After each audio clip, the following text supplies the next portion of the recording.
저는 그래프를 활용한 데이터 분석을 주로 연구하고 있습니다. 그래서 대표적으로는 클러스터링을 할 수 있는 그 네트워크 애널리시스 이것을 하고요. 또 다른 거는 데이터 생성 메커니즘을 알 수 있는 혹은 펑셔널 릴레이션십 혹은 커저 릴레이션십을 디텍트 할 수 있는 방향성 그래피컬 모델을 주로 연구하고 있습니다. 저는 그래피컬 모델에 대해서 일단 연구를 하고 있는데, 그래피컬 모델에서도 이제 대그 모델이라고 해서 이제 방향성 비순환 그래프에 관련된 모델을 연구하고 있어요. 근데 그 중에서도 제가 하는 것은 이제 그래프 구조 학습에 대한 알고리즘을 연구를 하고 있고요. 최근에까지 했던 연구는 똑같은 샘플 사이즈라도 이제 최적으로 학습을 할 수 있는 알고리즘에 대해서 계속 연구를 했었습니다. 저는 일단 그래피컬 모델을 학습하는 조건이랑 알고리즘을 찾는 연구를 하고 있고요. 그래피컬 모델은 일반적으로 통계에서 생각하는 모델이 어떤 타겟되는 예측값이 있고 그 예측값을 나머지 변수들로 이제 찾아내는 그런 모델을 많이 만드는데, 그래피컬 모델은 그게 아니라 이 전체를 다 동등한 변수로 보고 그 변수들 사이의 관계를 이제 그래프로 나타내는, 그 그래프를 학습하는 그런 모델을 연구하고 있습니다.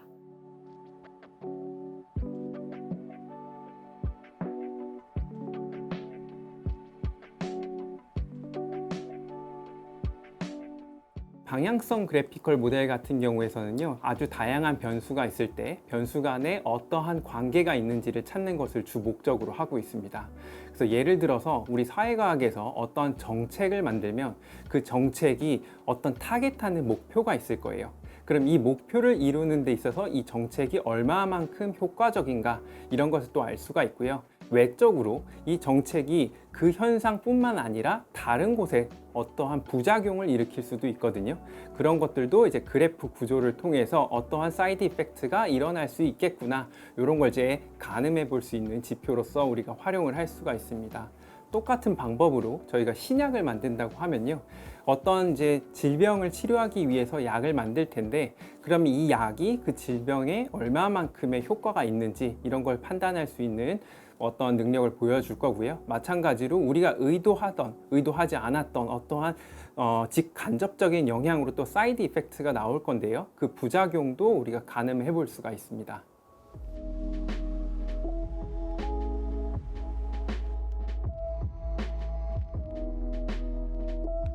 학생들을 지도할 때요, 기본적으로 그 학생들은 모두 다 훌륭한 이제 다 성인이라고 생각은 하지만 리서치 입장에서는 다 아기라고 생각해요. 저는 이제 아기, 이제 6개월 된 아기가 있거든요. 아기를 키울 때랑 굉장히 비슷하다고 생각을 하고 이제 지도를 합니다. 제가 이제 공부를 어느 정도 열심히 하고 영어 공부도 열심히 해서 유학을 갔지만 연구를 어떻게 해야 되는지 전혀 몰랐었거든요. 그래서 저는 학생들이 오면 다 공부 잘하고 훌륭한 이제 다 성인이라는 건 알고 있지만, 실제로 저는 아이들은 다 리서치 베이비다. 그래서 이 학생들은 다 떠먹여줘야 된다, 이렇게 생각을 해서 처음부터 끝까지 모두 다 지도를 하는 편입니다. 좋게 얘기하면 아주 디테일 있게 가르쳐 준다고 볼 수가 있고요. 나쁘게 보면요, 잔소리가 굉장히 심한 타입이라고 볼 수가 있습니다.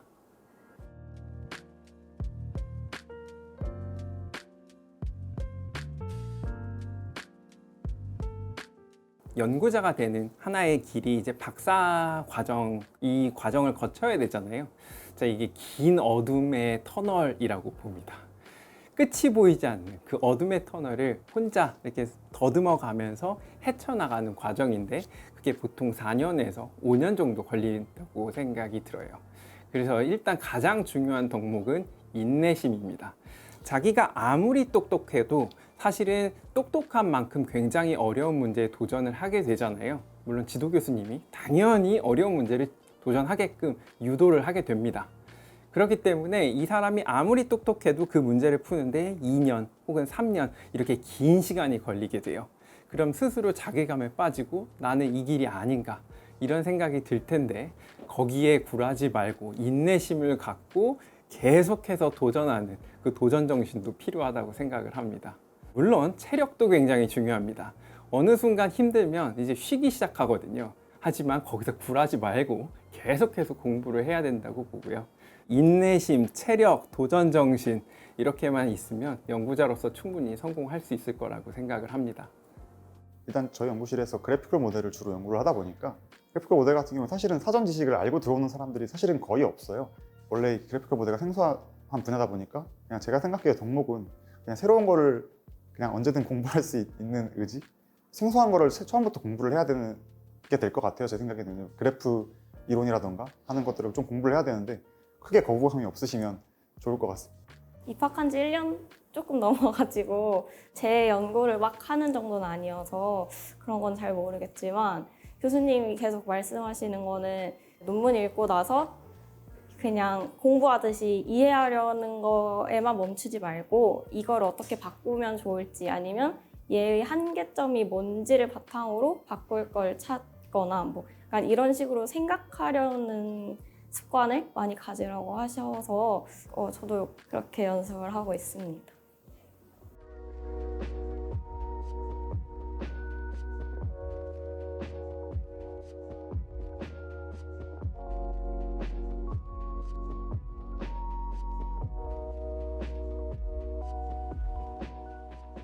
이 대학원이 사실은 과정이 여러 가지가 있잖아요. 지금 저도 사실은 석사 과정을 하고 있는 거긴 한데 이렇게 생활하다 보니까 이 생활이 나름 괜찮은 것 같아서 저는 이제 박사 과정까지 진학을 할 생각이거든요. 이제 사실 대학원도 과정이 많잖아요. 석사 과정도 있고, 박사 과정도 있고, 석박사 통합 과정도 있는데 맛을 먼저 좀 보고 싶다고 하면 석사 과정으로 일단 진학을 해서 연구도 좀 체험을 해보고 사실 2년이 그렇게 긴 시간은 아닌 것 같아요. 지금 돌이켜 보면 2년이 정말 금방 간 것 같아가지고 그냥 취업을 하시더라도 석사를 하면 이제 통계 이쪽 분야는 전문성을 조금 더 쳐주는 경향이 있는 것 같아서 그래서 석사를 일단 해보고 좀 결정을 해도 나쁘지 않은 선택이라고 생각을 합니다.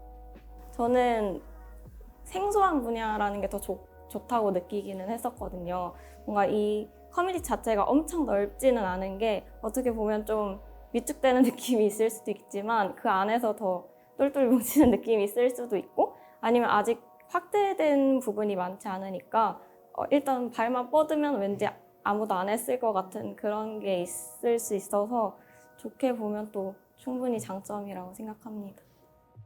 학생들에게 제가 제일 잘할 수 있는 것을 도와줘야 된다고 봐요. 다양한 게 있겠지만 그 중에서 가장 잘 얻어갈 수 있는 거는 이 통계 분야, 그래피컬 모델이라고 생각을 합니다. 그래서 이 학생이 2년, 3년간 통계만 할 수 있게끔 그렇게 그런 환경을 만들어주고 싶고요. 그리고 학생들은 당연히 그 문제를 풀기 위해서 자신의 인생 2년, 3년을 최대한으로 통계 공부만 했으면 좋겠다라는 개인적인 의견을 갖고 있습니다. 네.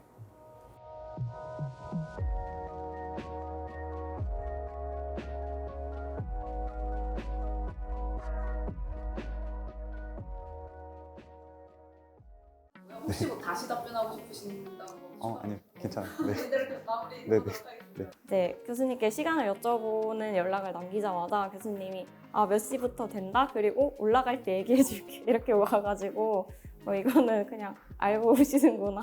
이렇게 생각을 했었던 것 같아요. 네, 생일 파티 같은 거는 사실 매년 벌어지는 일이잖아요. 자, 통계적으로 봤을 때 제 생일이 매년 발생합니다. 기대치를 어느 정도 부응해주기 위해서 약간의 모른 척도 해주고요. 이 학생들이 진짜 잊어버린 경우도 있거든요. 그렇게 되면은 저는 진짜 괜찮은데 굉장히 불편하게 생각할 수가 있어요. 그래서 그런 걸 미연에 방지하고자 애초에 아침부터 나 생일이야 라고 말을 해줍니다, 저는. 네.